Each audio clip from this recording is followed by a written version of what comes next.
Hai semuanya. Siap lihat sesuatu yang super keren hari ini? Di Pondok Lebah, kita gabungkan ikan nila, tanaman segar, dan madu murni dalam satu sistem aquaponik yang bikin kamu wow! Belajar sambil seru-seruan, nambah wawasan, dan pastinya makin dekat dengan alam. Yuk, tonton sampai akhir karena yang satu ini wajib kamu lihat. Assalamualaikum warahmatullahi wabarakatuh. Cara pelatihan aquaponik dan budidaya ikan nila pada hari Minggu 9 November 2025 di Madu Pondok Lebah. Hari ini saya sebenarnya diundang, tapi ternyata diundang di rumah sendiri. Sebelumnya saya sampaikan terima kasih kepada pengurus Bank Sampah Unit Kalpataru. Assalamualaikum warahmatullahi wabarakatuh. Ya, perkenalkan, nama saya Setiono, tadi sudah disebut. Saya di Nasu ini sejak tahun 2985, jadi awal. Dan memang saya bekerjanya dulu di developer di Nasu ini. Nah, terus tapi sejak tahun 96 saya mengembangkan hobi saya, yaitu ternak dan berkebun, dan saya memilih lebah ini. Jadi 96 saya mulai beternak lebah ya, itu. Oleh karena itu cukup lama, dan waktu itu didorong oleh Indonesia krisis. Kebetulan saya pelajari madu di Indonesia itu masih impor dan peternaknya nggak banyak. Nah, tantangannya menurut saya jawabannya adalah kita harus jadi peternak. Nah, saya mulailah 96 saya peternak lebah dengan belajar sendiri sampai sekarang ini. Tetapi di samping itu, karena lebah ini adalah keseimbangan alam, saya juga melihat lingkungan, belajar tentang bank sampah di Nasio. Saya salah satu pengurus. Terus kemudian pembentukan BSIP, saya pengurus pertama, dan periode kedua saya pembina di BSIP, dan terakhir saya pembina di koperasi BSIP, dan sekarang sudah enggak di BSIP lagi, tapi kegiatan lingkungan saya terus dalamin dengan teman-teman yang ada di Nasio di dalam Yayasan Pelita Lingkungan Nasio. Ini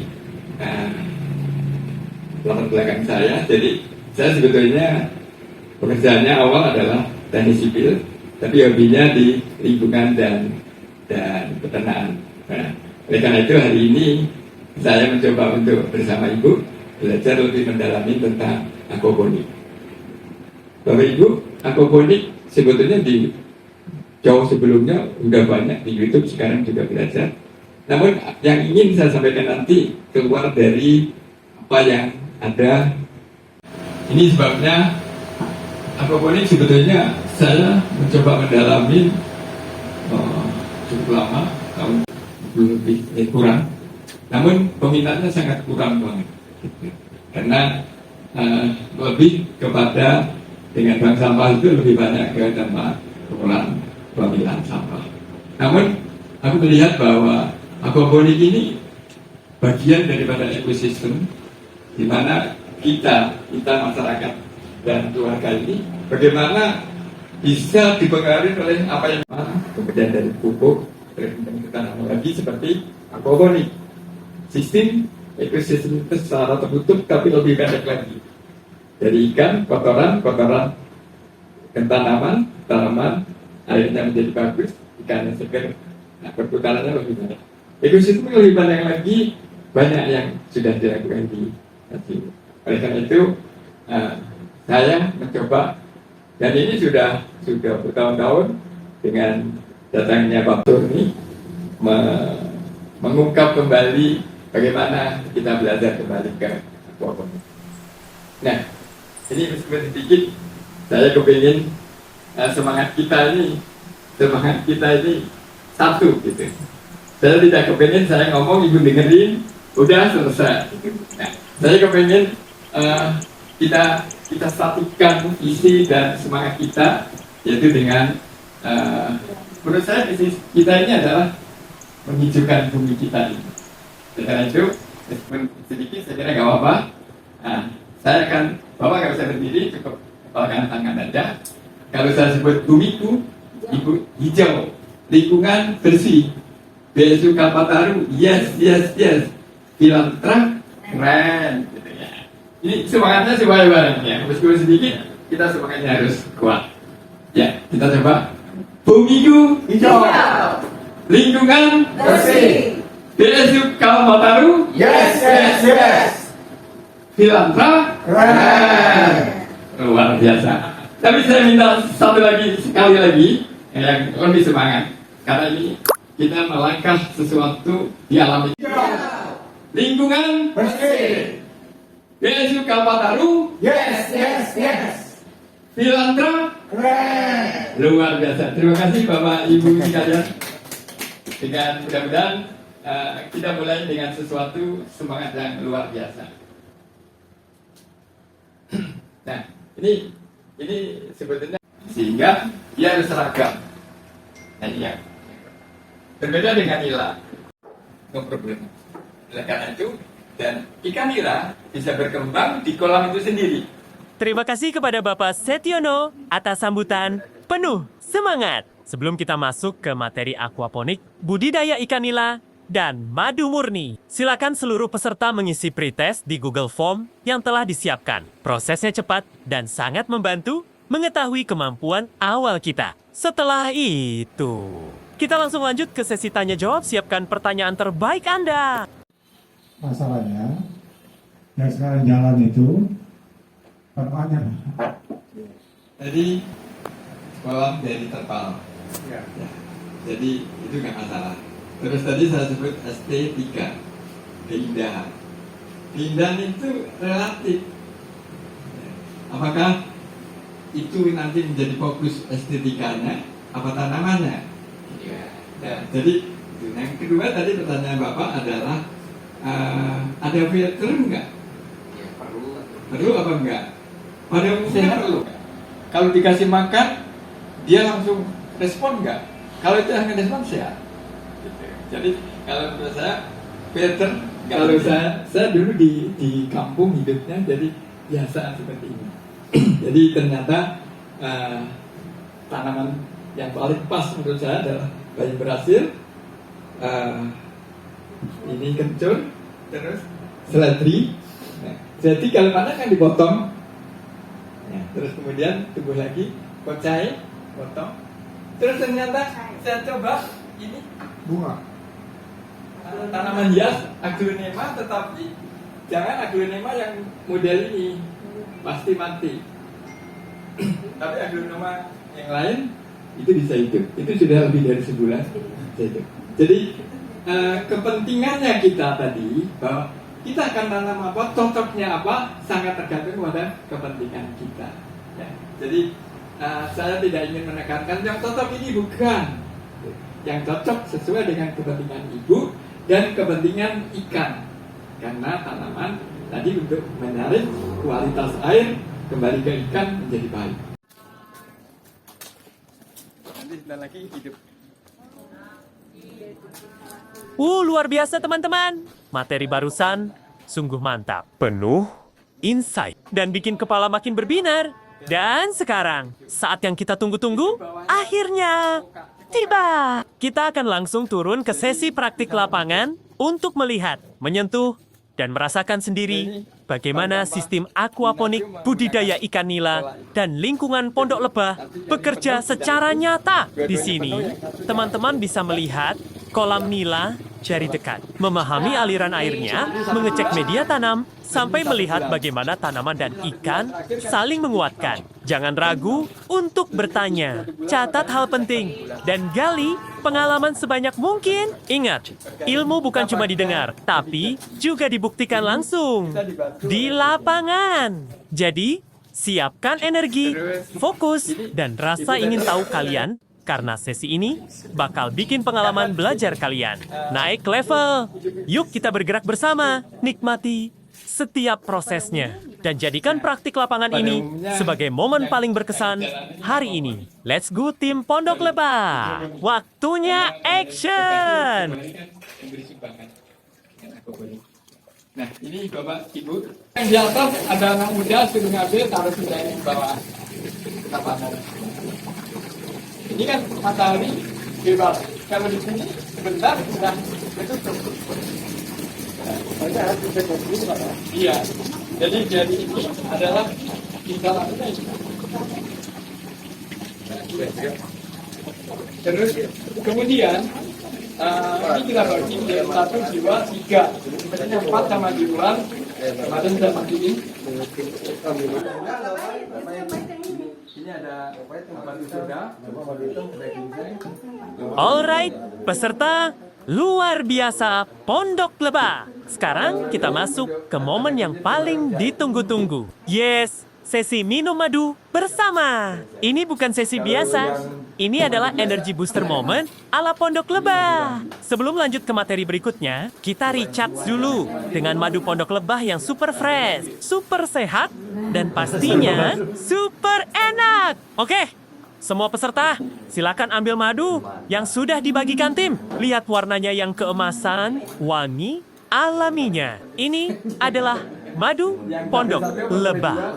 Dipanen langsung dari peternakan lebah yang kami kelola dengan penuh perawatan. Siap semuanya? Kita hitung bareng-bareng ya. 3, 2, 1. Bismillah. Kita minum. Rasakan manis alaminya.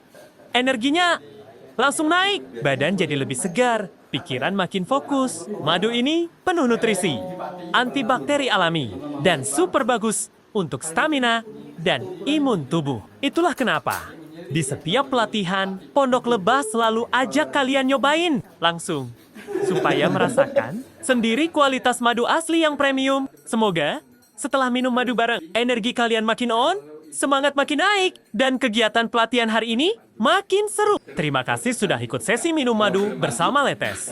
Keep the energy. Dan kita lanjut ke acara berikutnya. Itu 2-3 kali.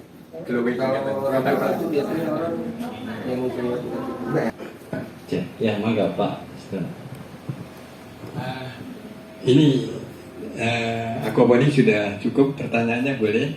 Cuma mumpung sampai sini, ini adalah ruang pelatihan Pondok Lebah, jadi saya sekaligus mau ingin sampaikan yang sebelah sini, Bapak bisa nengok sini. Ini proses panen madu. Proses panen madu ini panennya seperti ini. Ini lebah ini usianya hanya 60 hari. Itu sebabnya fungsi peternak bukan panen madu tapi populasi lebah. Nah, lebah ini kenapa di dalam Al-Quran disebut karena kehidupannya luar biasa. Ini yang saya pelajari. Ini kehidupan lebah ini hanya 60 hari. 1 sampai 15 hari dia nggak bisa terbang, tapi fungsinya luar biasa. Dia yang bisa merubah madu menjadi sarang, disekresi di tempat kelenjar kepala, merubah madu menjadi lilin. Makanya lilin madu berbeda dengan lilin yang putih gitu. Kalau dibakar ada aromanya, aroma terapi gitu. Terus kemudian ini fungsi, dan di samping itu dia yang merubah madu bipolen menjadi roll jelly. Roll jelly itu pakannya larva lebah muda yang belum bisa terbang. Kemudian setelah dia bisa terbang, tugasnya adalah lapangan mencari madu sampai usia 30 sampai usia ini 45. Setelah 45 pensiun sampai mati dia jadi satpam. Kenapa satpam? Kalau ada nyerang disengat, habis sengat dia mati. Jadi yang cuma dikorbankan. Yang aneh, yang hebat bukan soal itu, tetapi semua ini di dalam satu rumah harus ada semua. Perannya beda-beda. Peran yang anak balita ini nggak bisa diganti yang dewasa. Yang dewasa nggak bisa diganti yang balita. Oleh karena itu, populasi lebah harus dijaga. Itu sebabnya kenapa Pulau Jawa lebahnya habis, karena pola panennya salah. Nah, orang tua kita dulu tidak paham, diperles, terus lapanya dimasak, nah putus. Nah, peternak tugasnya bukan panen madu tapi menjaga populasi ini. Ini yang ngomong sampai sini. Jadi itu sebabnya di Jawa sudah punah dan negara-negara maju kita impor. Semua di negara maju nggak ada madu hutan, semua madu ternak. Karena madu hutan, madu ternak itu sama. Madu hutan, madu yang tinggalnya di hutan, terus dia mau hijrah sendiri. Kalau madu ternak, saya jadi karyawannya lebah. Habis panen, bunga nggak ada, saya yang survei, sudah tahu, lebahnya saya kotakin, saya angkutin truk, saya pindah, terus dibuka, dia cari madu, baru aku dibayar oleh lebahnya. Ya gitu. Jadi saya bukan pemilik lebah, saya karyawannya lebah untuk memindah-mindahkan. Nah, saya diberi. Jadi itu yang siklus bahwa madu itu memang harus dijaga oleh manusia. Dan kata orang ahli bahwa indikasi dunia ini kalau lebah sudah nggak ada, hati-hati. Oleh karena itu kita tadi jaga terus, karena lebah akan bisa keseimbangan. Dia pestisida sedikit mati. Aquaponik juga, bapak semprot pestisida tanamannya, ikannya mati. Jadi itu sebenarnya kita harus jaga. Jadi ini yang tambahannya. Nah, kalau kemudian karena ini dekat Jakarta, sebetulnya Pondok Lebah bukan yang luar biasa, tapi karena dekat sama pusat, sehingga hampir semua peternak, semua stasiun TV swasta sudah pernah ke sini. Jadi itu yang mendorong. Terus kedua, teman-teman mahasiswa, saya bukan ahli, saya praktisi. Teman-teman mahasiswa banyak belajar sini, jadi paling enggak saya ikut belajar sama dosennya. Jadi saya banyak belajar, semuanya belajar. Itu yang ingin saya sampaikan. Kita tidak boleh selesai belajar sampai akhir hayat. Terima kasih tambahannya, Mas. Baik, boleh tepuk tangan sekali lagi untuk Bapak Setiono narasumber kita pada pagi hari ini. Luar biasa. Banyak hal-hal teknis yang ternyata kita belum tahu juga. Banyak yang belum tahu gitu. Dan memang hitungan-hitungan dasar, terus tadi perkiraan ikan, pakan, lalu kaitannya dengan air, lalu ke ikan itu memang kita masih awam. Hijau. Lingkungan Bersih. Desa Kapataru. Yes. Keren. Terima kasih, teman-teman. Luar biasa. Pelatihan hari ini penuh energi, ilmu, dan keseruan. Jangan lupa, kunjungi website kami di www.madupondoklebah.com untuk info, produk, dan kegiatan lainnya. Sampai jumpa di acara berikutnya. Tetap semangat, tetap berkarya, dan tetap manis bersama Pondok Lebah. Woho!